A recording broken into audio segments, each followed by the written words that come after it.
Okay.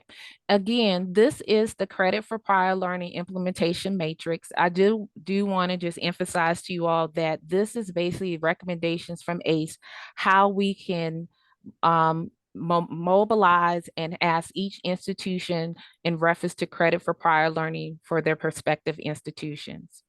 So, without further ado, I am going to allow Mr. Jason Fowler from the South Carolina Department of Veteran Affairs to provide a greeting from Jason is the Quality of Life Coordinator with Military Affairs and Veteran Services with the Department of Veteran Affairs to give us a greeting. Jason? Good afternoon, everyone. Like Alfie said, hi, Alfie. My name is Jason Fowler, Quality of Life Coordinator over here at the South Carolina Department of Veterans Affairs. It's a great day at the SCDVA. We're constantly expanding our mission. In July, we pick up the Veterans Nursing Homes. You might have seen that on the news. But our affiliation with the South Carolina Commission for Higher Education, I've actually been working with Alfie for quite a few months now, just trying to help out where I can as far as just basic knowledge on my experience as well as our different installations and the type of soldiers, airmen, just Marines, all the different type of service members and the MOSs and AFSCs, the different jobs that they do for the military here in the state of South Carolina, because those are the type of people that, we see transitioning here in South Carolina and staying here. A lot of people come here to retire and want to work on their education afterwards. Some people only do 1 term or 2 terms. Many of you are probably veterans yourself and know what I'm talking about. You do your ETS, as they say, expired term of service, and want to pursue higher education. That's certainly what I did for a while, and then went back in and then got back out, and I'm still working on a master's degree right now. So I was just speaking with my boss, Sandy Claypool, and my boss, Secretary Todd McCaffrey, has been talking with some members of the legislature about this very topic, and also for licensing and credentialing, seeing how some of these military credits transfer into different licenses that could be used to put in the workforce here in South Carolina. So I'm just happy to be here. Thank you, Alfie, for letting me address everyone. I hope everybody had a nice Thanksgiving, and I'm sure everyone's looking forward to Christmas as well. But anything we can do here at the SCDVA for you, any, I'm an asset, hopefully an asset, hopefully not a hindrance. So anything you need from us, please feel free to reach out. I'll put my name and information in the chat. And thank you so much. Thank you so much, Jason. Definitely the South Carolina Department of Veteran Affairs is a great supporter. They're one of our lead stakeholders. And as Jason was saying, they are aware that we are trying to establish this South Carolina credit mobility for our service members and active duty members to receive more academic credit for their services and training that they have received since they have been in the military. So it's exciting to hear that there are some others that are in other areas in South Carolina that are talking about this very, very topic. So I'm very excited to bring to you all to the forefront our guest speaker for today. I had the pleasure of meeting Dr. Travers at the Cal conference in Baltimore, Maryland, earlier in the month of October. And her accolades speak very well of herself. But I'll just give you a brief overview who Dr. Travers is. Dr. Travers is the director of the Center for Leadership and Credentialing Learning at SUNY Empire State University. She's the lead development. She has led the development of the Global Learning Qualifications Framework to assess college level learning and serves on the board for the Prior Learning International Research Consortium and is the lead contributor to the Learning Recognition Collaborative in conjunction with the National Institute for Learning Outcomes and Assessments. That's a mouthful there. But Lynn is going to come to share with us just some information about credit for prior learning and military and credentialing. So Dr. Nance, without further ado, I'll let you go. I'll stop sharing. Thank you so much. Thank you all for inviting me today to talk with your group. Today, I'm only able to touch a couple different points that I think are important to bring up. And behind everything that I will be sharing today, mostly in a conceptual way today, we have lots of resources and also examples. So included in some of the work that we're doing right now is that we've been involved in the REACH grant, which was part of the something that's through the Lumina Foundation. That's been working in 6 states. South Carolina is not one of the 6 states, but we are able to share all the resources. And we've been building out a resource center that's going to be going live in January, really to look at all kinds of aspects around and I'm going to explain. I will say prior learning assessment instead of credit for prior learning, because I work with people who are working on the non-credit side and the credit side and looking at non-credit to credit. And when we start to talk about just credit for prior learning, we tend to not think about the ability to look at the non-credit side as well. So I'm just explaining that's why I use that term. It's very purposeful. And more commonly, I even use just learning recognition so that we can talk about it from that. So some of the things that I will touch on today, there are all kinds of resources that will be open source resources that will be available for you. And I could also come back and, explain some of that after it's released. We also have a national initiative called Credential as You Go. And one of the goals from my perspective, and I just want to explain before we get into the PowerPoint, is that to me, for a group like your group, but for me, in terms of the work we're doing nationally across this country around credentialing, is really that what we're trying to do is support our service members and their families to really be recognized for their knowledge and skills and become credentialed so that they can further their education and further their opportunity and career opportunities. And so when we think of it from that goal and really want to be thinking about how do we help individuals become more recognized for their knowledge, then the role that we have in higher education to really be supporting both on, service members and also civilian members, all of our members out there, all of our adults, it becomes really important to be thinking about how does this all fit together. And so with that, I'm going to share my PowerPoint. And let me do this. And it might take me just a minute to see this. I think there we go. Are you able to see it okay? Yes, we can. I'm working on an older machine because my nice new one ended up having to go into the shop with a cracked screen. So I'm on a older machine and it's a little on the slow side, and then it had to do an update on me. Okay. So one of the things that I want to start off with, so we are also in this national initiative, Credential as You Go. We've got, we're really looking at all the different ways that we can credential learning. We have a framework that we use. We are working with, there are 54 members in our network, which 44 institutions across the United States. 8 of them are some state systems. And then we've got a few other types of members in there. And what we're looking at is what are all the pieces that need to be in place also to really support credentialing in this country. One of the things I want to point out is there's over 40 million adults in this country that have some college and no credential. And then there's twice that many that have no college experience. and that's more than half of our adult population.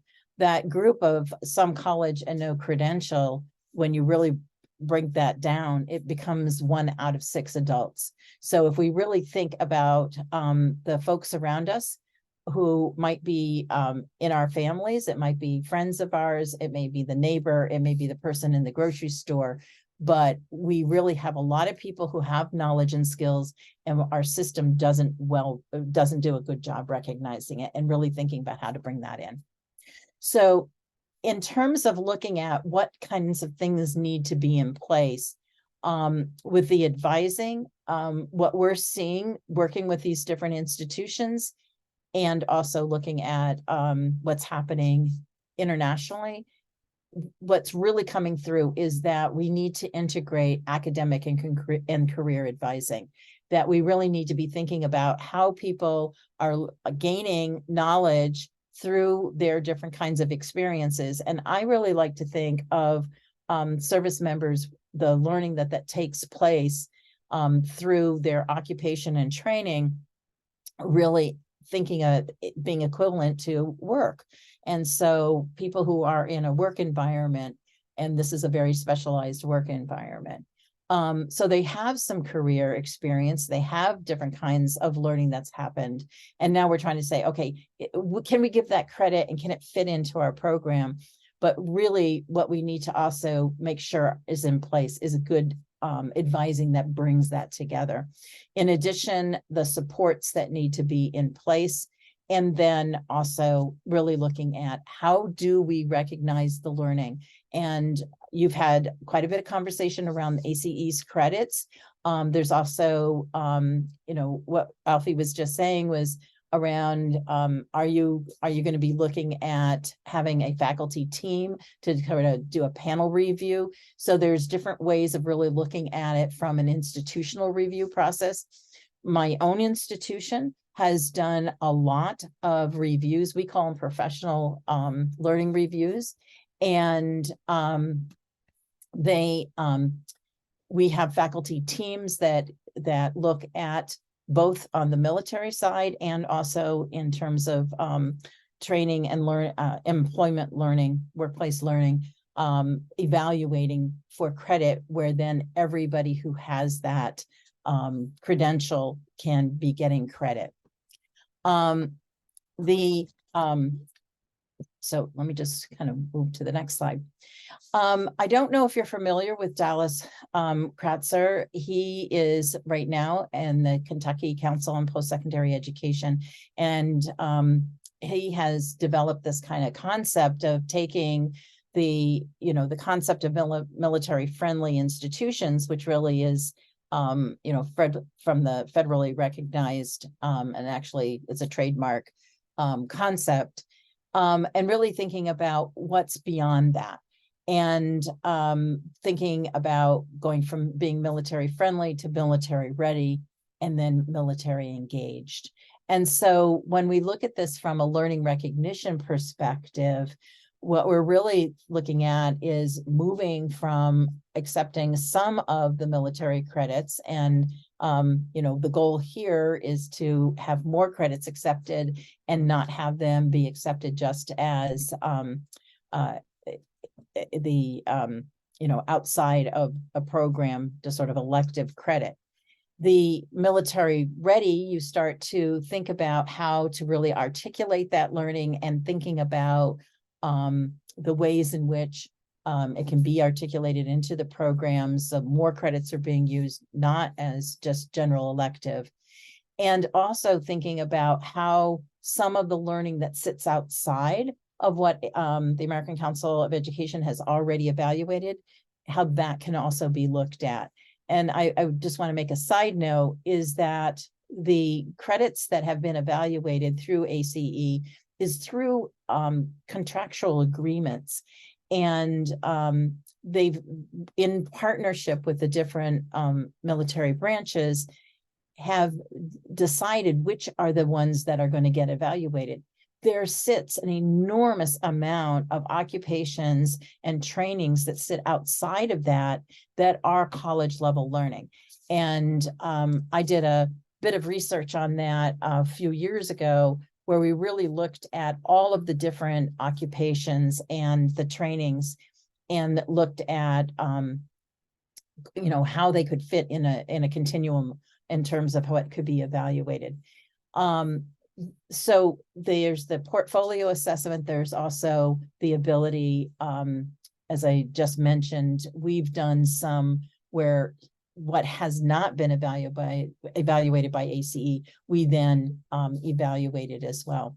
And as you move that into the military engaged concept, is that where this expands even more in terms of being able to be mapped to the curriculum, making sure that there's really also looking at gen eds. A lot of people don't think of military learning as being able to fit the gen eds, but I can tell you there's a lot that do. And so being able to really think about how does it really fit into the academic programming. And that's kind of where I will focus a little bit more. So one of the things I wanted to mention is that, a lot of people already have credentials, and they may not be a credential that we think of in terms of a degree, but there are these lots of different kinds of credentials that are out there. And in the military, when a service member has earned, is either with an occupation or has earned recognition for training, that's on their transcript, that's a formal recognition. Now what we're talking about is, can that move into a degree and being recognized for that? So our work around the different ways that we can credential learning beyond, including the degrees, but also beyond the degrees and bringing them in. So the term incremental credentialing is what we're using there. And there's a lot of information I can share on that on another day. But when we start to really look at these incremental credentials, again, when I say I'm coming from higher ed perspective. So we kind of think around that academic learning. And when we start to think about the kinds of learning that's taking place in the workplace learning, we can have workplace credentials, we can have academic credentials. We could be thinking about how to bring those two together and credentialing it. And there's also the possibility of credentialing prior learning as its own credential as well. And so when we think of it from an incremental credentialing perspective, we can start to think about, and I'll put this in as an example within, let's say, a military setting.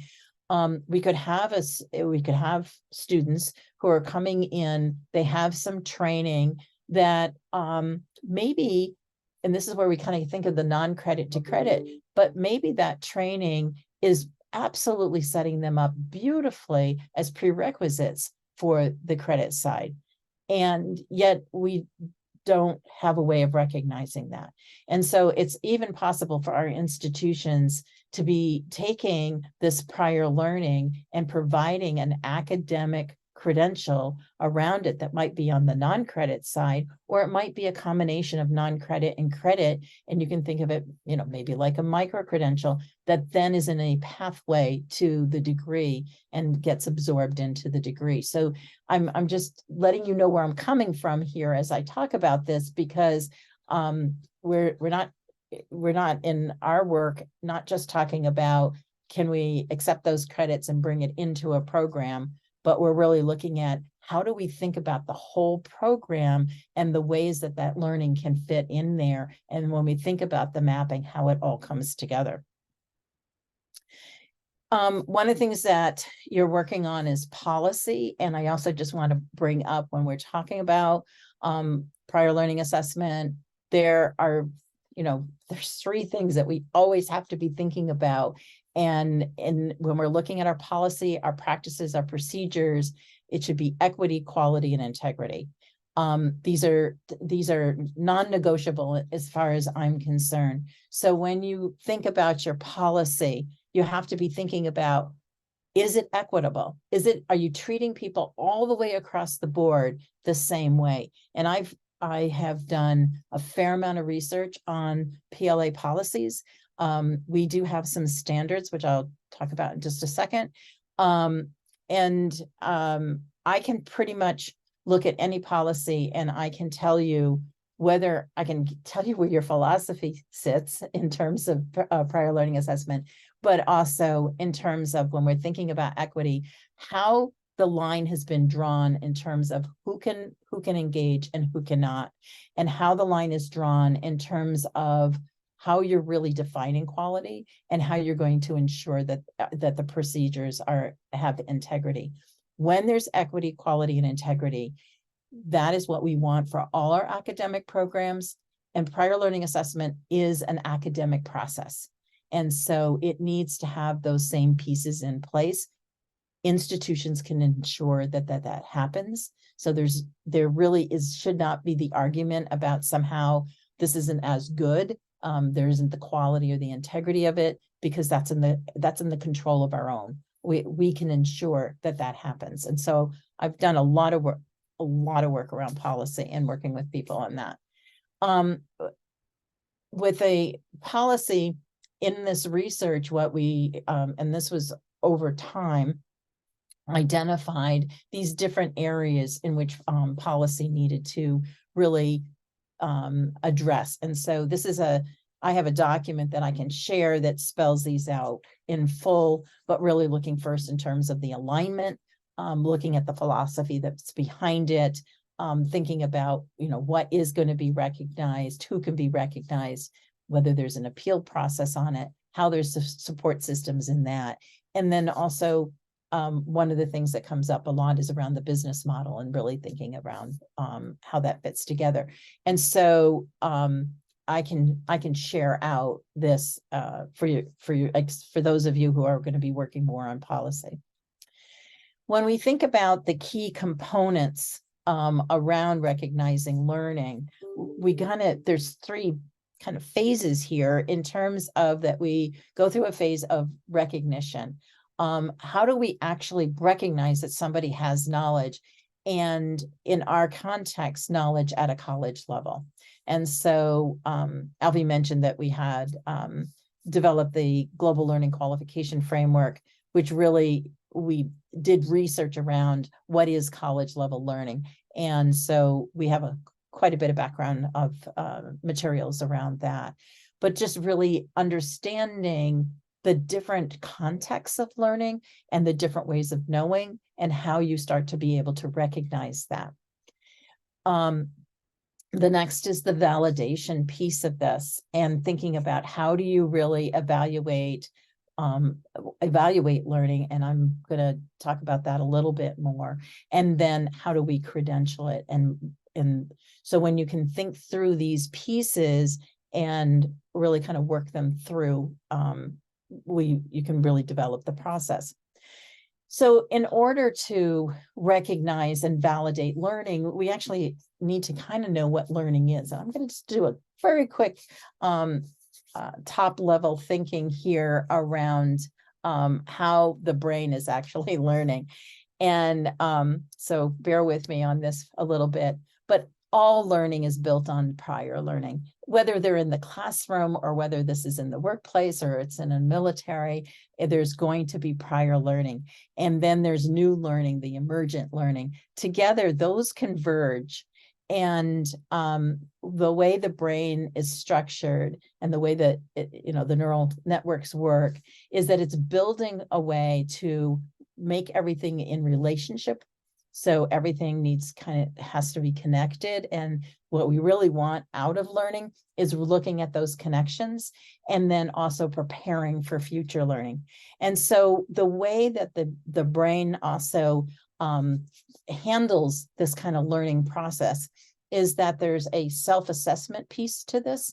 And in higher ed, we are not good at really tapping into individuals doing a self-assessment, yet the brain is designed that way. And so we really have to be able to think about, with our individuals, what is it that you know, and what's the new stuff that you have there, and how do you make those connections? What's that relational learning, and how do you see that transferring over? And so then that moves us into that the brain is designed for inquiry. And we're actually pretty good at setting up inquiry activities within our classes, but really working on how does the brain do that, and then how does it transfer the learning. Now, you might be saying, why is she getting into this while we are talking about, how to bring in military credit? But when we start to think about how we're going to assess learning, we have to have a better understanding about how people actually learn. So if we're looking at somebody with military learning, they have actually, in a lot of their trainings, and also some of the structures around being able to move along the different occupational levels, have actually had to go through some assessment. They have to go through some, the training, they're working on the inquiry, and there is an expectation of this transfer. So we need to be able to start to understand this, the kinds of learning that's happening there, so that we can see how it fits in, and it can integrate with the academic processes that we already have in place.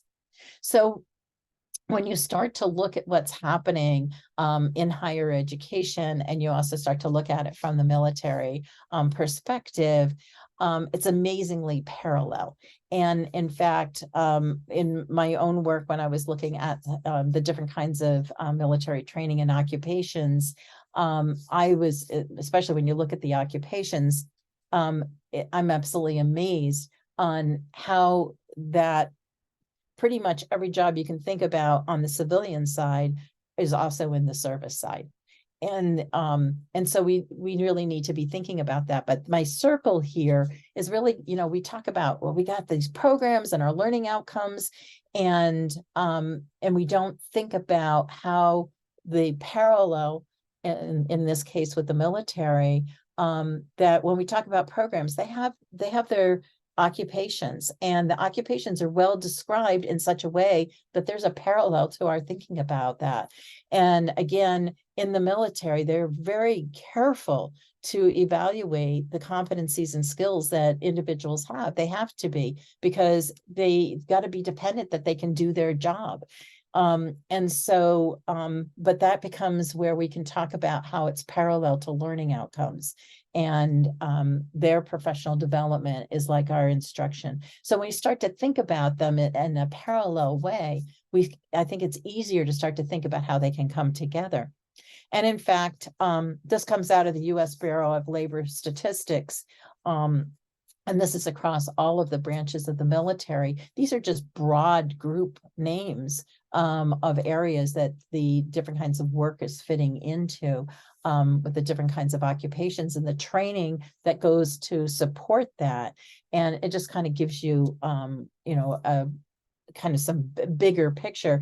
But if you go into any of these in greater detail, for example, I didn't know that there was a whole veterinarian occupation in the military, but all the animals need to have veterinarian care. And so, when we think about healthcare, there's also a piece there about animal healthcare. So, again, everything you can think about in the civilian world, I swear it's a parallel thing. We can see it on the other there too. So when we talk about this, then how do we start to think about these kinds of experiences that people have?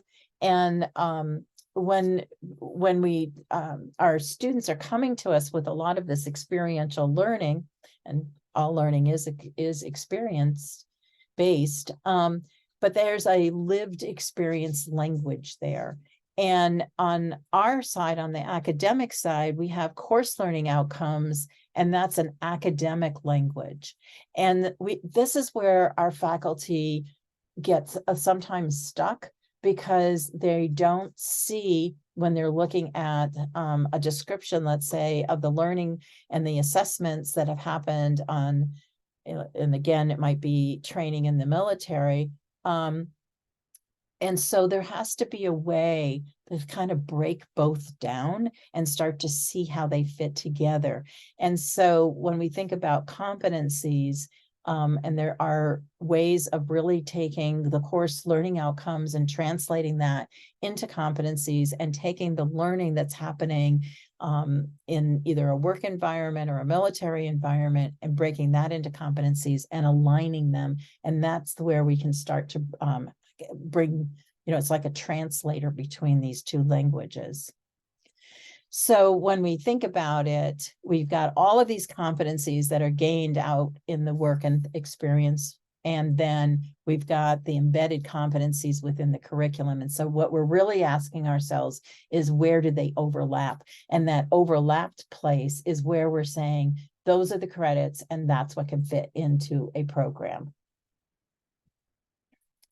So when we design curriculum, we really think about with the learning outcomes first, and then what are those activities and how do we assess that so that the learning activities are demonstrating those learning outcomes. And that's sort of a classic way that we're looking at it. But when we go to do the prior learning assessment, it's just out of order.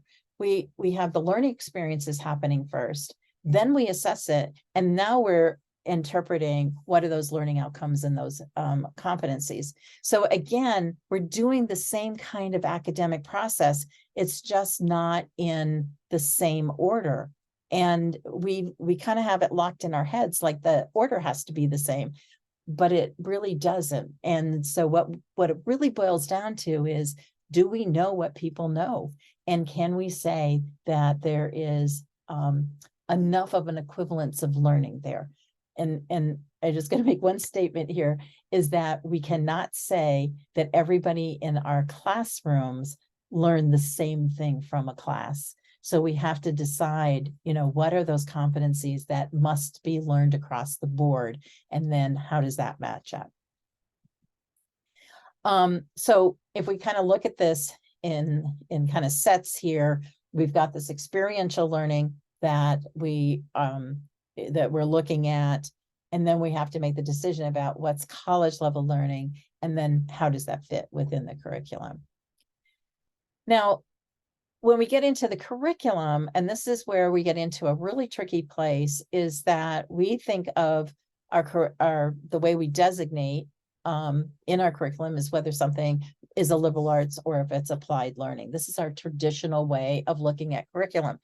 And I've heard over and over and over again with faculty, and one reason it's so easy to go for the elective credits, because when they look at this, it's well, they've been doing things, it's hands-on, or it's action based. Well, that's not liberal arts, that's applied learning. And if we're in an AA degree or something like that with a high level of liberal arts, well, how could we put it in there? We have to have all these liberal arts. And so there's this whole tension between whether or not something is a liberal arts or whether it's applied, and where in the curriculum can we put all these things. And so we really have to have this as a conversation, because this is one of the stumbling blocks that I have seen in terms of trying to integrate prior learning into the curriculum. So let's pause for just a second. And when we talk about, what are those competencies and skills that are needed in the 21st century, and there's just everybody's trying to rename them, it's the soft skills, the durable skills, etc. And this group is really talking about transferability of these skills. So when we look at all of the kinds of what is needed in the curriculum to really prepare people for further education and also employment, we really come into the fact that we're really talking about liberal arts skills, but in a skills-based thinking. One of our projects we did out of the center looked at the question that we were asking was, what's the intersection between the essential skills that are needed for the workplace and those essential skills that are needed for students to be successful in higher education? And what happens if you cross that and looked at that intersection? So we did quite a bit of work to look at that.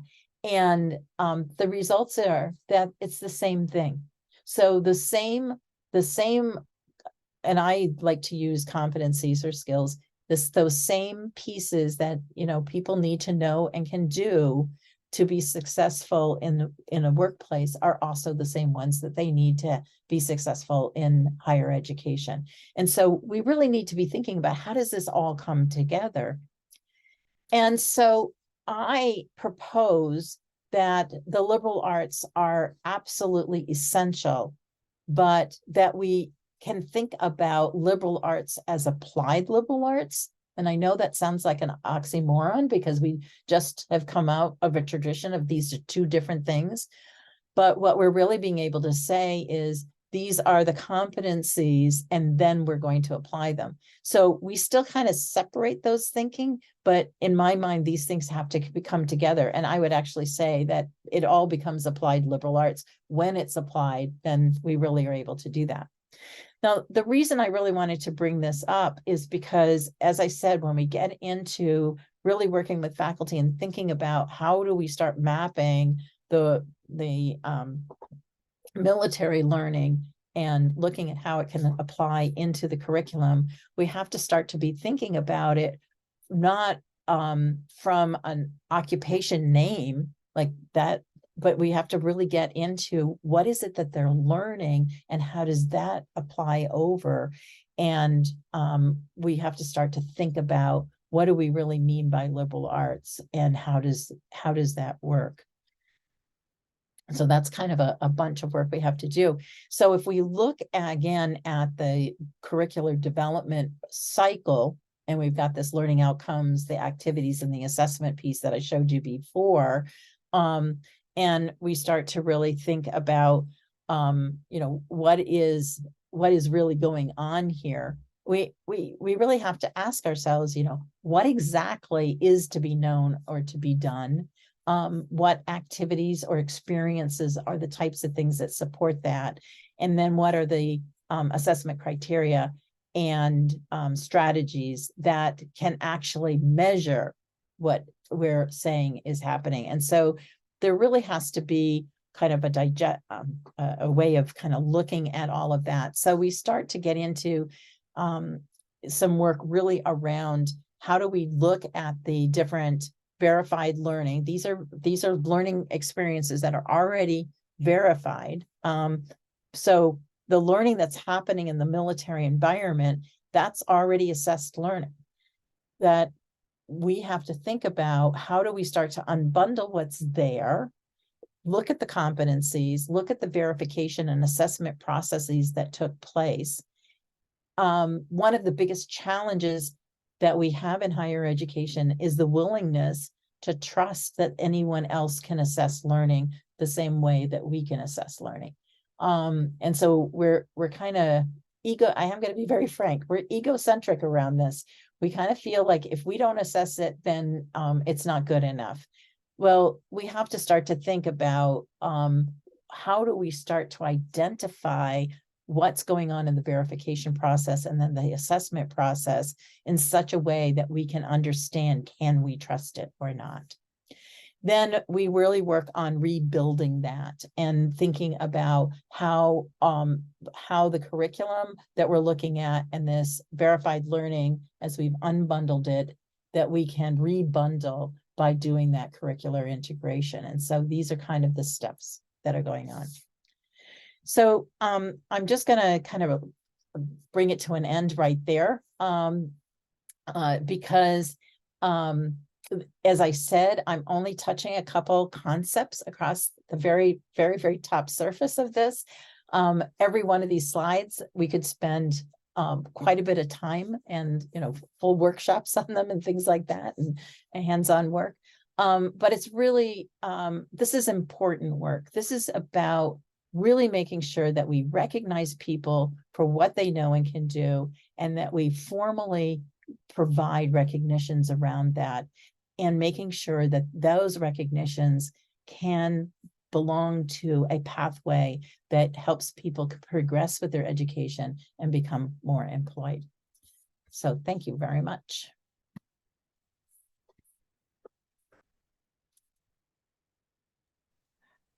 I think you're on mute, Dr. Woolfolk. Dr. Woolfolk, I think you're on mute. Okay. I got it. Is Okay. Yes, ma'am. Yeah, first of all, thank you so very much. And I wanted to ask, first of all, for those of you who have joined us, do you have any questions of Dr. Travers at this point? There's so much information. It's just so exceptional. But I wanted to allow for the opportunity for anyone in the group to throw out a few questions while we have her with us.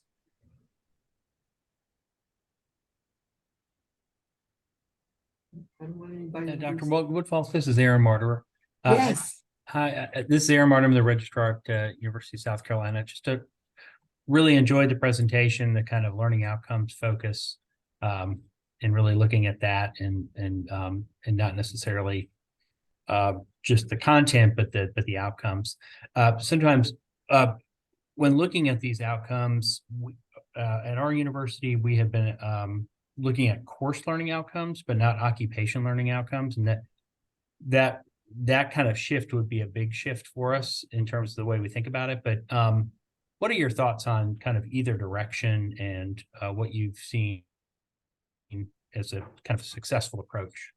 Well, I'm gonna talk about some of our own work at my university and through our center. So for probably about the last 15 years, we have done extensive work with faculty teams to evaluate different kinds of training, licenses, certifications. And when I say workplace learning, when we started to move to looking at it from a competency perspective, we could look at an occupation level. And so I'll give you one example. We had a team of faculty evaluate the training that CVS Pharmacy does with their managers training. And some of that is formal training and some of that is competency-based training.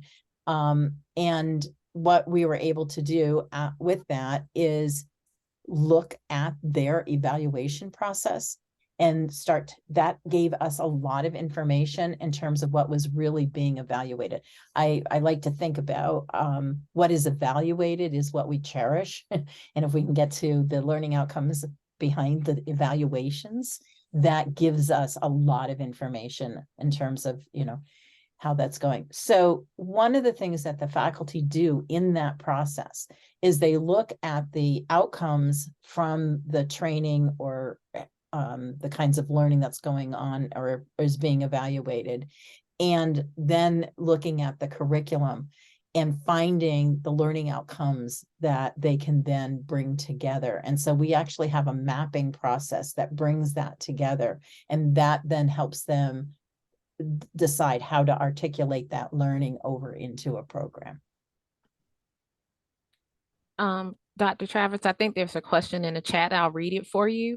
So the question is, you mentioned about PLA policy development. Do you have good references that you can share with us as we develop our PLA policies? So the answer is yes. And what I will do is I will send a document that can be shared around that are so I use the word standards because I want people to be thinking about how we can all come together and go kind of follow a similar process. But these are really considerations that you need to be thinking about for your policy. And these are based on CALE, which is the Council for Adult and Experiential Learning. They have 10 standards for programs for doing prior learning assessment. We've looked at all of the institutional regional accreditors, and every one of them has policy on prior learning assessment. So your SACs probably. And so we took everything that was there. We looked and analyzed policies from a lot of different institutions and brought that all together. And so what this basically is to provide guidance in terms of thinking about what should be in policy. From there, when we release this support site, one of the things that will end up being, I don't know if it'll be in January, but probably February, is then some case studies around policy. We're trying to get the basic information all up there, and then we'll be bringing in case studies around that. In the meantime, our center, we do work with institutions around developing policy around PLA. And Dr. Travers, I think someone asked if you'll be, if you could forward to me your PowerPoint. I know this session is being recorded, and I think if you have any additional resources, like you mentioned earlier about the 10 Cal standards, if you can include that, and we can forward that out to all of our attendees today. Sure, what I can do is I can give you the link to the CALE standards. Okay. All right. If you don't mind, you can put that in the chat. And then of course, I can always forward it out to all those that were not able to attend the meeting today. We definitely want to give you all any more time to ask Dr. Travers some additional questions. She is definitely well spoke of across the country when we attended. And I'm not trying to toot your horn, Nan, but definitely she has done a great work with prior learning assessments or credit for prior learning. And so we were so excited that we would have the opportunity to bring her to the forefront to share with you all her expertise about assessments and credentialing as well. Does anyone else have any other questions for Dr. Travers? I do. This is Todd Drew from the Citadel, and I know this could be a whole course on organizational change, but in our few minutes left here, what in your experience led to faculty wanting to do this? So I see what's in it for administrators and that you might attract more students. I see what's in it certainly for the students themselves, it's degree completion efficiency. I see what's in it for the state and the federal governments, it's efficiency in terms of saved resources. But let's just say we're all in institutions where faculty govern the curriculum. Well, they do. They should. And so given that, and given we're not feeling those other pressures, in your experience, what led to the tipping point where faculty wanted to give away their, in a sense, or be more flexible about what would count in the degrees that they feel they grant? Okay. And keeping in mind one other piece to that, which is in smaller institutions, that may be giving up demand for the things that they like to do. We're a smaller institution, so Yeah. when I find a great way that people don't have to take organizational communications from us, well, that was my summer pay, that was my class I like to teach where I saw younger students. So when we say this is degree completion efficiency, they hear that cost me $7 grand in summer and the thing I like to do. Okay, so let's what you just did, I could take about a half an hour on. So I'm going to try to do this very, very quickly. First of all, what I've heard from faculty fall into two buckets in terms of their resistance. One is around the quality and integrity, and they should be concerned about that. And there are really good ways to make sure that this is a process that is of quality and has integrity. And so, because faculty are responsible for the quality and integrity of the academic programming, what they often don't realize is this is academic. And so when we start to make it very academic, it's the language becomes similar to them and it feels more comfortable. The other side of this is around workload. And that's what you just brought up, my precious course that, I got to get my summer pay on.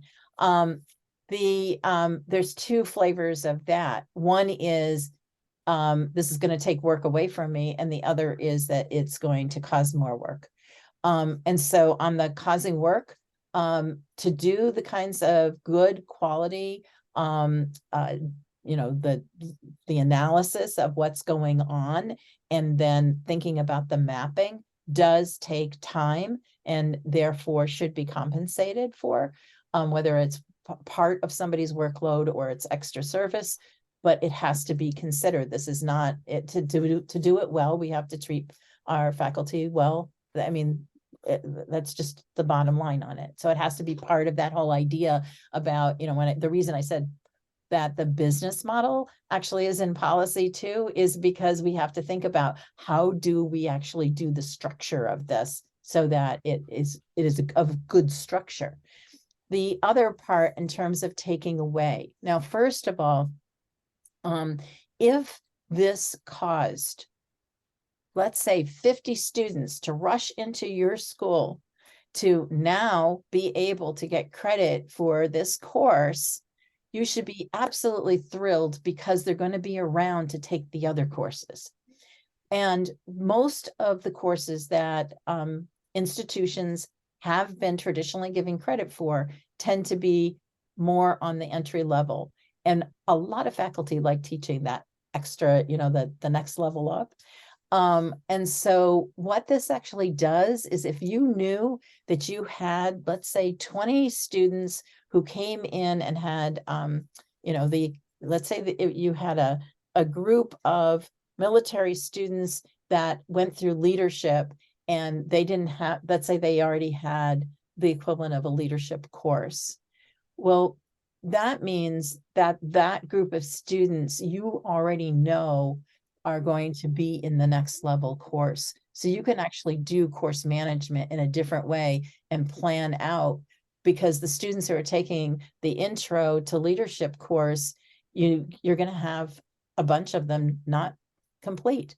And you don't know how many are going to go on. So you actually start to have a better understanding of your student body. The other thing is research really does show, and I've been in this world for over 30 years, and I've been doing research and working with people for over 30 years. So this is an area that I kind of really know. The learners, by the time they go through a process of having to look at their learning and thinking of how it fits in, because that's part of that advising process also, and the reflection. And if they were to do a portfolio on top of that, the learners come out with, they are actually, and the research shows that they persist and complete at higher rates than our non-PLA students, significantly. So we are talking about an adult learner, not the young learner who probably wouldn't have leadership skills in that one example, but adult learners who may not even come to your institution if they're not going to be recognized, because they're not going to sit through another course of the same thing. So in many ways, you also are gaining a new group of students that you wouldn't even have had in that summer course that you said was, younger group. So that's just my quick thing. We could go into all of that in much more detail. Well, that was great. Thank you. Yeah. Thank you. And we do want to, if you all have any other questions for Nan, we do want to be conscientious of your time. Does anyone else have any other questions for Nan? As I mentioned earlier, we will be sharing her PowerPoint presentation with you all. I'm very good at forwarding you all this information, so we'll make sure you all have this PowerPoint as well as the recording for those that were not able to attend. Dr. Travers, thank you so much. This is a wealth of information. And I know we were catching you in between travel, and so glad you were able to squeeze this time into your schedule. And it was great to meet you. Thank you so much. I'm sure there are going to be some lingering questions, so we'll continue to reach out. Alfie and I will continue to reach out. And you're a great resource. Thank you so much. Well, thank you. And I also want to do a shout out for Michelle Rice, who's part of this group. And she knows, she and I go back quite a few years. So she's quite knowledgeable too. So I just wanted to say hi to her publicly there. Oh, well, hey, small world. It's definitely a small world. And I think Dr. Lee Brown from Coastal Carolina also did a shout out to you as well. So it is a small world with the credit for prior learning. And so Nan, thank you again so much for coming aboard. Michelle, I didn't know if you wanted to say anything as well. We appreciate her being on our team as well here in South Carolina. Well, I am happy to, answer any questions that anybody has. If you take a look at our prior learning page, we've got our military credit process, and I can talk you through how we managed to get that done here. But Nan is definitely the policy expert. I can just let you know how we got it done too. Right. And Michelle, can you tell everyone what institution you're with as well? Okay, I put it in the chat. I'm Yeah. Michelle Rice. I do credit for prior learning at Penn State. I'm the director for prior learning assessment, and I'll just put my my contact information in the chat. Right. Awesome. So Great. yeah, Michelle is one of our individuals we met at Cal as well that we're going to be having some conversations with her very soon as well. And so I just want to encourage everyone that is on this journey with credit for prior learning for the military. It is as I've heard advice, it is not a sprint, it is a marathon, and so that we have to be in this particular race for the long haul.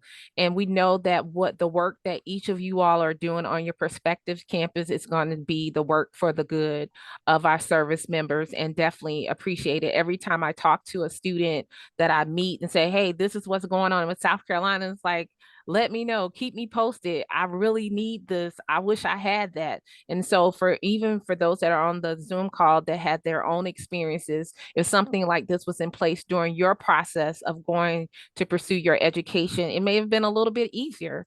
So Michelle, we thank you for joining us as well. And Dr. Travis, thank you again. I'm sure we'll be seeing you soon. I know we will.